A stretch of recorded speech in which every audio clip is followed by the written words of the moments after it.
Morning students.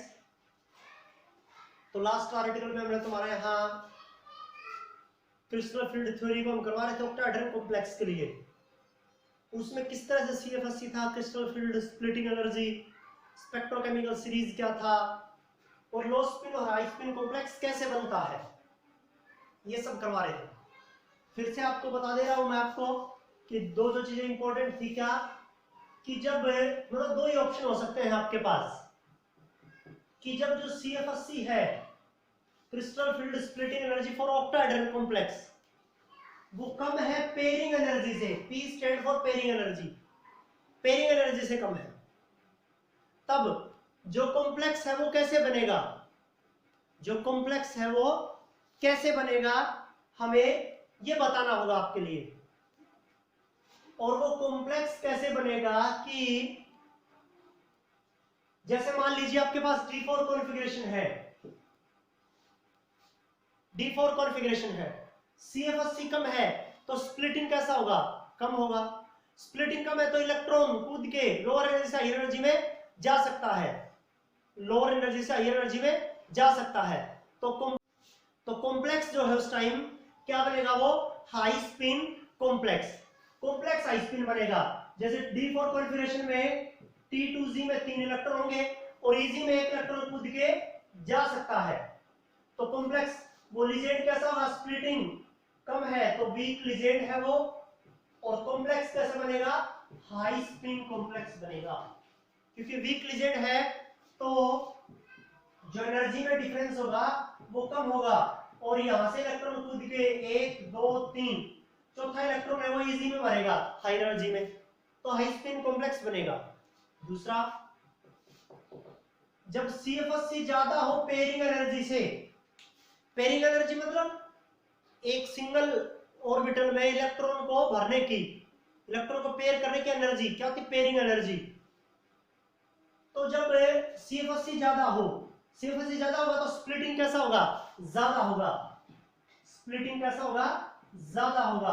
ये देखिए अब एनर्जी का जो गैप है ना, इसमें एनर्जी का गैप कैसा था, कम था, ठीक है, ठीक है, स्मॉल गैप था एनर्जी का, और यहां कैसा गैप है, ज्यादा गैप है, लार्ज गैप है।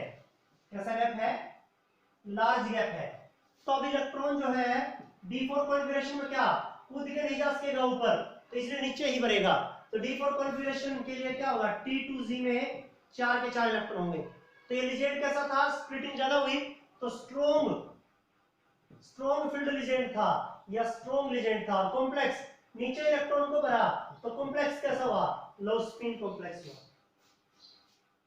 कॉम्प्लेक्स कैसा हुआ, लो स्पिन कॉम्प्लेक्स।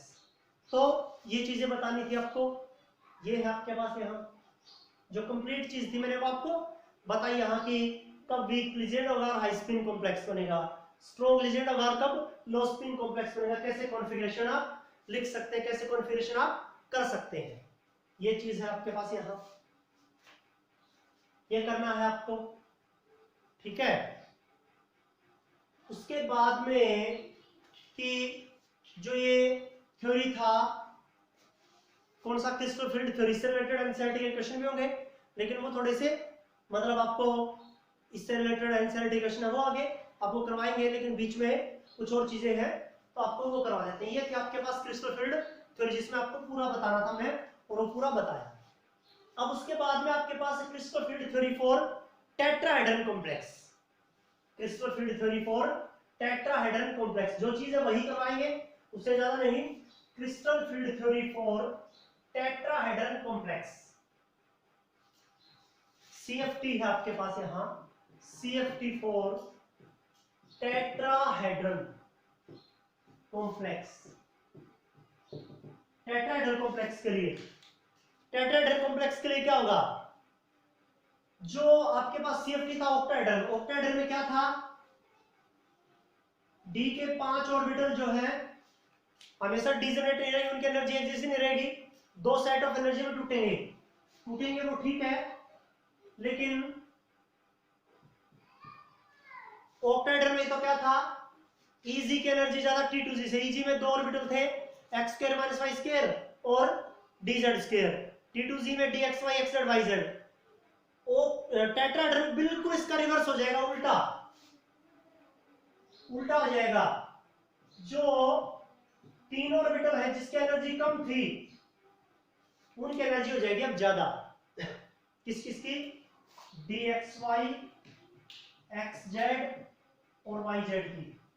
और जो दूसरा सेट था dEg, जिसे कह रहे हैं आप dx square minus y square और dz स्क्वायर, इनकी एनर्जी हो जाएगी कम, इनकी एनर्जी हो जाएगी कम।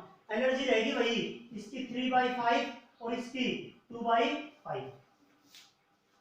ये होगा आपके पास, उल्टा हो जाएगा, रिवर्स। टेट्राहेड्रल कॉम्प्लेक्स में मतलब जिसके लिए हाइब्रिडाइजेशन sp3 रहता है उसके लिए जो ऑर्डर था रिवर्स हो जाएगा। डी का ऑर्बिटल जो स्प्लिट, डी जो सबसे स्प्लिट हो रही थी, टूट रहा था, कम एनर्जी ज्यादा एनर्जी में, वो उल्टा। ऑक्टाहेड्रल में जिसकी एनर्जी ज्यादा थी उसकी कम, जिसकी ऑक्टाहेड्रल में एनर्जी कम थी उसकी एनर्जी ज्यादा। ये होगा आपके पास, ये होगा टेट्राहेड्रल कॉम्प्लेक्स के लिए। किसके लिए होगा? टेट्राहेड्रल कॉम्प्लेक्स के लिए। मतलब CFSC जो है किसके लिए? टेट्राहेड्रल कॉम्प्लेक्स के लिए। वो क्या होगी? 4/9 होगी ऑक्टाहेड्रल कॉम्प्लेक्स की। CFSC जो है किसकी? टेट्राहेड्रल कॉम्प्लेक्स की। वो लगभग किसके बराबर होगी? 4/9 ऑक्टाहेड्रल कॉम्प्लेक्स के। किसके? ऑक्टाहेड्रल कॉम्प्लेक्स के। ये चीज आपके पास यहाँ ये करना है आपको। तो ये होगा किसके लिए? टेट्राहेड्रल कॉम्प्लेक्स के लिए। मतलब जो ऑर्डर है वो बिल्कुल उल्टा हो रहा है, जो ऑर्डर है वो बिल्कुल उल्टा हो रहा है। ये है आपके पास यहाँ, ये करना है हमें, ये करना है। CFT किसके लिए? Crystal field theory tetrahedral complex के लिए। जो डी ऑर्बिटल स्प्लिट हो रहा था वो बिल्कुल उल्टा हो जाएगा, ये याद रखना आपको। जिसकी ऑक्टाहेड्रल के अकॉर्डिंग ज्यादा एनर्जी उसकी कम, जिसकी कम थी उसकी ज्यादा। बस ये चेंज आपके पास यहाँ, कौन कौन से ऑर्बिटल और ये सब याद रखना है आपको। ये है आपके पास यहाँ टेट्राहेड्रल कॉम्प्लेक्स के लिए किसकी? CFT crystal field theory. ये आपके पास यहाँ CFT ऑक्टाहेड्रल के लिए, टेट्राहेड्रल के लिए। उसके बाद में आपके पास यहाँ है कलर। ठीक है, कलर जो प्रॉपर्टी थी आपके पास, जो वैलेंस बॉन्ड थ्योरी नहीं बता पाया, जो क्रिस्टल फील्ड थ्योरी बता रही है, कलर इन कोऑर्डिनेशन कंपाउंड। और हमने पिक्चर भी पढ़ा था किसमें? D and F block element में, colour in coordination compound. Coordination compound में जो कलर्ड प्रॉपर्टीज है वो चीज क्या पढ़ा था आपने? डीडी ट्रांजिशन पढ़ा था पिछले रिपोर्ट में। डीडी ट्रांजिशन की वजह से कलर्ड प्रॉपर्टी रखते हैं वो, और ट्रांजिशन मेटल के आयन। यही चीज है वहां भी, बस CFT क्या है कि as a legend approaches to the metal d orbital and it split in two sets of energy, two sets of energy में टूटेगा वो, किसमें? एक हाई एनर्जी में और एक लोअर एनर्जी में। तो ये क्या था? T2Z और ये क्या था? EZ। अब जैसे ही सनलाइट के प्रेजेंस में hν, सनलाइट के प्रेजेंस में जो electron in the presence of sunlight, the electron present in low energy level get excited to the higher energy level, get excited to the higher energy level। जैसे ही उस electron को sunlight के presence में energy मिलेगा, वो energy को observe करेगा, वो लोअर एनर्जी से हाई एनर्जी में एक्साइट हो जाएगा। हाई एनर्जी में क्या हो जाएगा? एक्साइट हो जाएगा। And it emits certain wavelengths. ठीक है, certain radiations of a particular wavelength and shows a color when returned to their ground state। और जैसे ही ग्राउंड स्टेट के ऊपर वापस आएगा तो एक विशेष कलर को शो करता है। This is known as transmission. इसे हम क्या कहते हैं? ट्रांसमिशन कहते हैं। क्या कहते हैं इसे? ट्रांसमिशन। ठीक है, तो इसकी वजह से क्या होता है? इसमें कलर क्या होता है? इसकी वजह से कलर, कि जैसे ही कोई इलेक्ट्रॉन लोअर एनर्जी लेवल में है, T2Z में है, वो सनलाइट के प्रेजेंस में इलेक्ट्रॉन एनर्जी को ऑब्जर्व करता है। वो इलेक्ट्रॉन तो लोअर एनर्जी से, ये देखिए लोअर एनर्जी से कहां चला गया? देखिए EZ में, T2Z से EZ में चला गया, हाई एनर्जी में चला गया, हाई एनर्जी लेवल के ऊपर चला गया।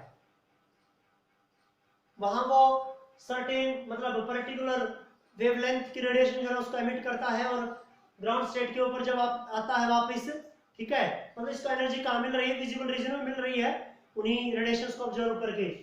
तो अब जब वापस आता है ग्राउंड स्टेट के ऊपर तो एक कलर शो करता है, इसे क्या कहता है, ट्रांसमिशन, इस पूरे फिनोमिना को, ठीक है। इस वजह से क्या होते हैं, कलर्ड होते हैं, इस वजह से क्या होते हैं, कलर्ड होते हैं।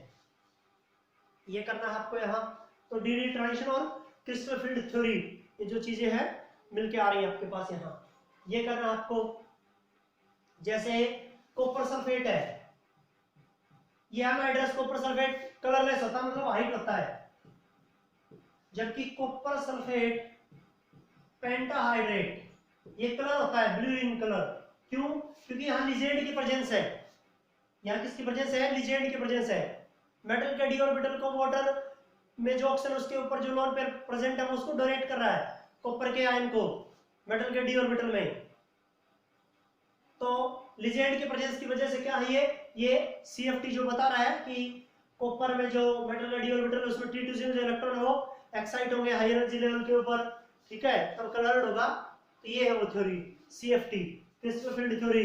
कलर्ड कंपाउंड के लिए रीजन बनता है ये, ठीक है, कोर्डेंस कंपाउंड कलर्ड के होते हैं तो CFT की वजह से, क्रिस्टल फील्ड थ्योरी की वजह से। कैसे वो बताया मैंने आपको, एक फिनोमेना जैसे हैलोजन में फिनोमेना था उस तरह का फिनोमेना है, ये करना है आपको। तो ये कलर्ड प्रॉपर्टी इसलिए रखते हैं वो क्योंकि उनके इलेक्ट्रॉन एक्साइट होते हैं लोअर एनर्जी से हायर एनर्जी के ऊपर। ये है आपके पास कलर्ड प्रॉपर्टीज, ये है कलर्ड प्रॉपर्टीज, ये है आपके पास। अब इस यूनिट में आपको केवल दो ही आर्टिकल, क्या है, बॉन्डिंग इन मेटल कार्बोनिल और आपके पास क्या है, स्टेबिलिटी ऑफ कोऑर्डिनेशन कंपाउंड, ये दो आर्टिकल बची हुई है जिसको हम कल कंप्लीट करवा देंगे, तो यूनिट भी कंप्लीट हो जाएगा। उसके बाद में इससे रिलेटेड एनसीईआरटी के क्वेश्चंस हैं और यूनिट खत्म होने के बाद में भी इससे रिलेटेड जेईई के क्वेश्चन भी मिलेंगे आपको, नीट के क्वेश्चन भी मिलेंगे। और जो अब जो पेपर हुए हैं, अब जो पेपर हुए हैं जेईई के, उनके जो क्वेश्चंस पेपर अब हमें मिल जाएंगे, ठीक है, और उनसे रिलेटेड भी क्वेश्चंस आपको करवाए जाएंगे कि इस यूनिट में अब जो पेपर हुए हैं, 8 पेपर हुए हैं जेईई के, वो आपको मिलेंगे। उनमें से जो क्वेश्चन इस यूनिट में से जो क्वेश्चन आए हुए हैं, 8 क्वेश्चन पेपर है तो इस यूनिट से एक क्वेश्चन पक्का मिलेगा आपको, तो 8 क्वेश्चंस हो गए 8 पेपर में, तो वो क्वेश्चंस भी आपको करवाए जाएंगे, ठीक है।